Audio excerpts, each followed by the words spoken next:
इंद्रधेनु सुर संत हित लीन मनुज अवतार। भगवान नारायण का इस धरा पर अवतार क्यों हुआ? अगर हम देखें तो विप्र यानी ब्राह्मणों की रक्षा के लिए, धेनु यानी गौ की रक्षा के लिए, साधु संतों की धर्म की स्थापना के लिए। और इसमें भी अगर हम देखें भगवान कृष्ण की बात करें तो भगवान कृष्ण को तीन चीज़ें बहुत ज़्यादा प्रिय थी, गैया, मैया और भैया। गैया यानी जगत जननी गौ माता, मैया यानी यशोदा मैया, और भैया यानी बलराम और उनके सखा। तो इसमें भगवान कृष्ण को जो उनकी पहचान ही, मतलब आप भगवान कृष्ण का कोई भी पिक देखेंगे तो या तो वो हमारी किशोरी राधा रानी के साथ दिखेंगे या फिर आपको गौ माता के साथ। मतलब हम ठाकुर जी को गौ माता से अलग कर ही नहीं सकते।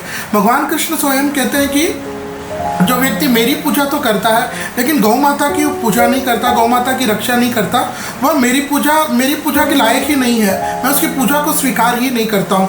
तो अगर आपके भी इष्ट भगवान कृष्ण है, आपके आराध्य देव भगवान कृष्ण है, तो उनकी पूजा करने से पहले हमें हमारे जीवन में गौ माता की सेवा को प्रधानता देना ही पड़ेगा। इन्हीं गौ माता की इतनी विशेषता है, हमारे गाँवों विश्वस्य मातर वेद शास्त्र पुराण चीख चीख करके चिल्ला करके कहते हैं कि हर एक सनातनी को गौ माता की सेवा करनी चाहिए। गौ माता की पूजा करने से हमारे जितने 33 कोटि देवी देवता है, समस्त देवी देवताओं की पूजा मान ली जाती है, क्योंकि गाय के, गौ माता के शरीर में सारे देवी देवताओं का वास होता है। गोमय वसते लक्ष्मी, अगर हम देखें गाय के गोबर में भी लक्ष्मी जी का वास है।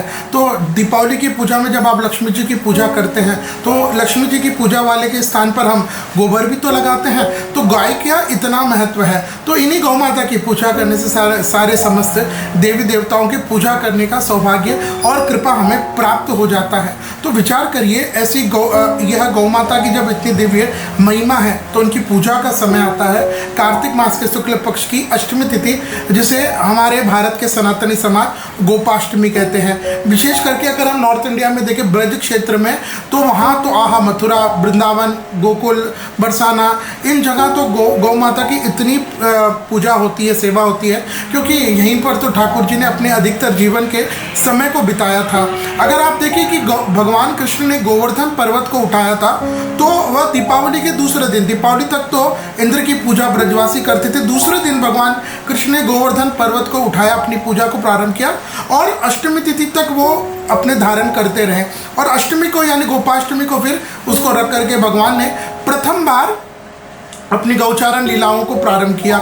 माँ यशोदा से कहा कि माँ मुझे भी गौचारण लीला को प्रारंभ करनी है। तो शुभ मुहूर्त में यानी अष्टमी, कार्तिक मास के शुक्ल पक्ष की अष्टमी तिथि को भगवान कृष्ण ने गौचारण लीला को प्रारंभ किया। और अगर हम विवाह में भी देखते हैं तो जो सर्वश्रेष्ठ मुहूर्त आते हैं उनमें गोधूलिक बेला यह बहुत श्रेष्ठ माना जाता है। मतलब अगर आपको विवाह के लिए 2-3 समय की अगर आपको मुहूर्त मिलता है कि भाई सुबह भी, दोपहर में, रात में गोधूलिक, तो आप बिना कुछ विचार किए गोधूलिक मुहूर्त का चयन करिएगा।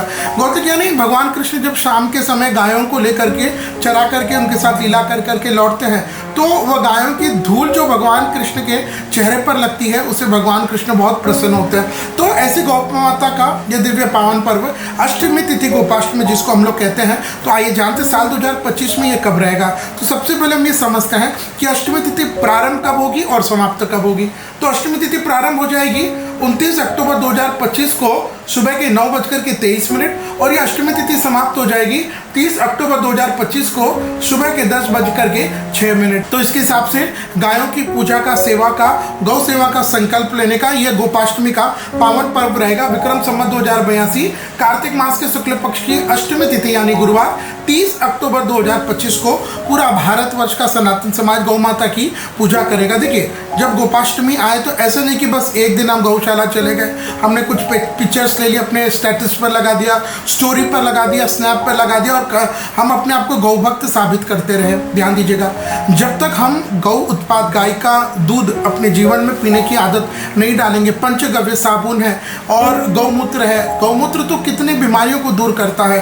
केवल गाय की रक्षा हम देखिए, गौ की 2 चीज़ें, एक तो रक्षा करना और एक सेवा करना। सेवा यानी चारा आदि डालना, और गौ रक्षा मतलब जो गाय कटने के लिए जाती है हम अपने प्राणों का बलिदान देकर भी गौ की रक्षा करें, सेवा करें। तो हम अपने जीवन में जब यह गौ सेवा का, गौ रक्षा का संकल्प लेंगे तो निश्चित ही आपको भगवान कृष्ण, नारायण, विष्णु सहित 33 कोटि देवी देवताओं की कृपा आप पर और आपके परिवार पर अवश्य होगी। तो इस दिन सुबह आप जल्दी उठ करके अपने निकटतम कहीं गौशाला है या घर के आसपास, ध्यान रखिएगा देसी गौ माता, जो अन्य ब्रीड होता है जर्सी आदि वो नहीं, केवल देसी गौ माता की पूजा करें, उनको तिलक लगाए, उनको साड़ी पहनाए। गाय को जो प्रिय है, जैसे चने की दाल प्रिय है, गुड़ है, तो गोपाष्टमी से एक दिन पहले आप उस चने की दाल को भिगो करके रख ले और गोपाष्टमी वाले दिन जिस दिन आपको गौ माता को खिलाना है उस दिन उसको गुड़ को और चने की दाल को भिगो करके आप गौ माता को खिलाएं।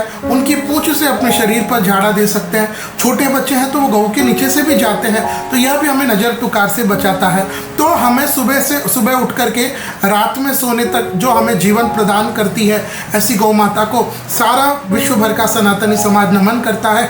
और आप सभी को गोपाष्टमी के इस पावन पर्व की मंगलमय शुभकामना।